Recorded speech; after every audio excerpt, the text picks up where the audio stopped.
welcome to the deep dive. We're plunging right into the heart of, high-stakes competition today.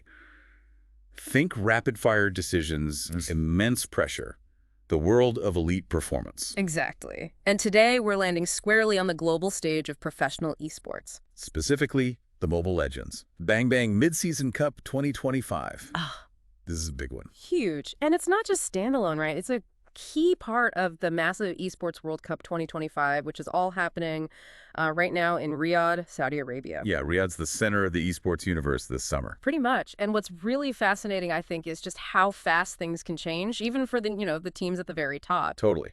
So our mission for this deep dive is to really unpack a crucial opening match. It involves a massive fan favorite team, ONIC Philippines. ONIC PH.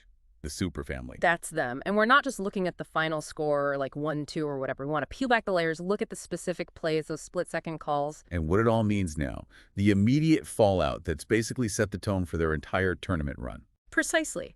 The implications are massive already. Okay, so try and put yourself in their shoes, right? You're the reigning world champion. You walk onto this global stage, crowd roaring, huge expectations. The weight of the world, basically. Yeah. And then, boom, moments into your campaign, you hit this totally unexpected wall that just, flips your whole script. It speaks volumes about those razor-thin margins we always talk about. And the sheer mental game required. It's brutal. So let's set the scene properly for this specific clash. Give us the backdrop. Okay, so scene set, Riyadh, Saudi Arabia, Esports World Cup 2025 is underway. And the tournament we're focused on is the MLBB Mid-Season Cup, MSC 2025. Got it. And the team everyone's watching. It's got to be ONIC Philippines, the super family, as you said. They're the main characters coming into this. And just remind us why the huge spotlight on them, their background. Right. Context is key here. ONIC PH, they aren't just a team. They are the defending M6 world champions. M6, the absolute peak of MLBB competition. The very top. Plus, they just finished as runners-up in their home league, MPL PH Season 15. So, their pedigree. Undeniable. Expectations were sky high. Okay. And who are they up against in this opener?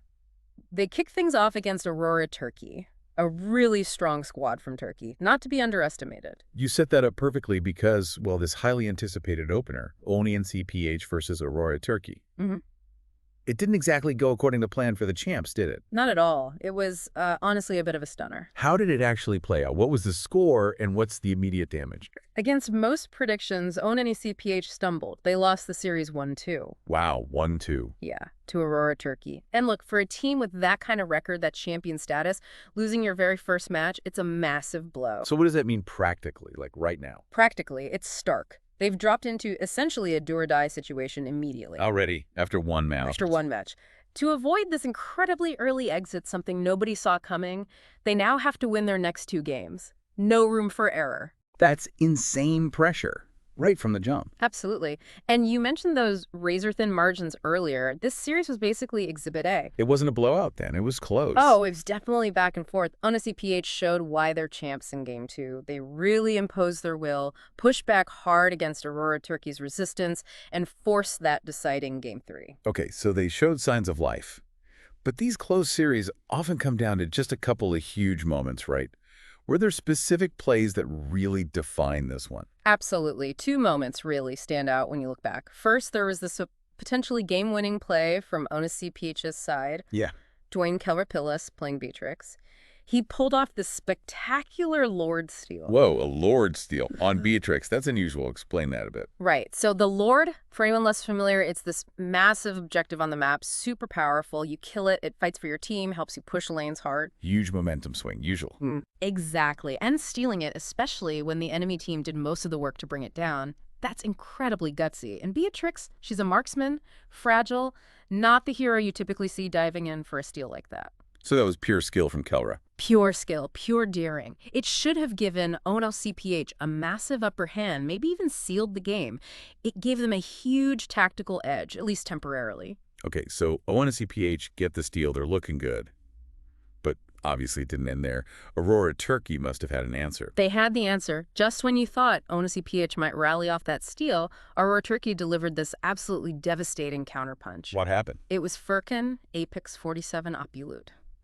playing Gattaca. He dropped a perfectly timed avatar of the Guardian. Ah, Gattaca's ultimate, that big leap and stun. Yeah. Talk us through why that specific ability at that specific moment was so crushing. Okay, so Gattaca, he's this tanky initiator. His ult lets him leap into the air and crash down, stunning enemies in a wide area. Right. The genius of Apex 47's play wasn't just using the ult, it was the timing. It landed right as ONIC PH was trying to regroup and capitalize on that lord they just stole. Oh, so it completely shut down their fall away? Completely. It just disrupted everything. Stopped their push dead in its tracks, basically nullified the advantage from Kelra's incredible steal. That single play, that perfectly executed ult, it just slammed the door shut and sealed the win for Aurora Türkiye. Wow. ONIC PH tried, they scrambled, but the comeback just fell short, stopped cold by that one ability. It's fascinating how one play can negate another huge play like that. It really is. And it's not just the tactics, right? Think about the psychology. Kelra makes this god-tier steal, you feel like you've snatched victory, and then bam, Apex 47 just erases it. That's mentally brutal, especially for a champion team. It shows insane resilience from Aurora Türkiye, too. So, okay, a shock loss, they're 0-1. What does the road ahead actually look like now for ONIC PH? What's the immediate hurdle? Well, the path is clear, but it's treacherous. They're in the lower bracket now. It's win or go home territory. Simple as that. And they need 2 wins. 2 wins in a row just to make it out of this initial stage and into the main playoff bracket. Who's their first opponent in this must-win scenario? Their first test is against Area 77. That's their lower bracket semifinal match. They absolutely have to win that one, then win the one after that to advance to the knockout round. A true test of championship character right there. No question. They're really up against it now. And while ONIC PH is fighting for survival, the rest of the MSC 2025 is obviously still raging on. Any other quick updates from the tournament? Yeah, things are moving fast. For instance, the other Filipino team, Team Liquid PH, they're set to resume their group stage games soon up against ONIC, actually. How did Liquid PH start their tournament? Much smoother start for them, thankfully, for Filipino fans. They actually made pretty quick work of Ultra Legends in their opening match. A solid winning start. Okay, so some positive news there. Yeah, it just highlights the volatile nature of these tournaments. One top team stumbles, another cruises through their opener. It really does. So wrapping this specific situation up, what started as this highly anticipated, almost ceremonial opening for the reigning world champs ONIC PH has instantly turned into this desperate fight for survival in the MSC 2025, this one loss, really defined by just a couple of absolutely critical plays. Kelra's steal at EPX 47's ult. Exactly. It's completely reshaped their immediate future.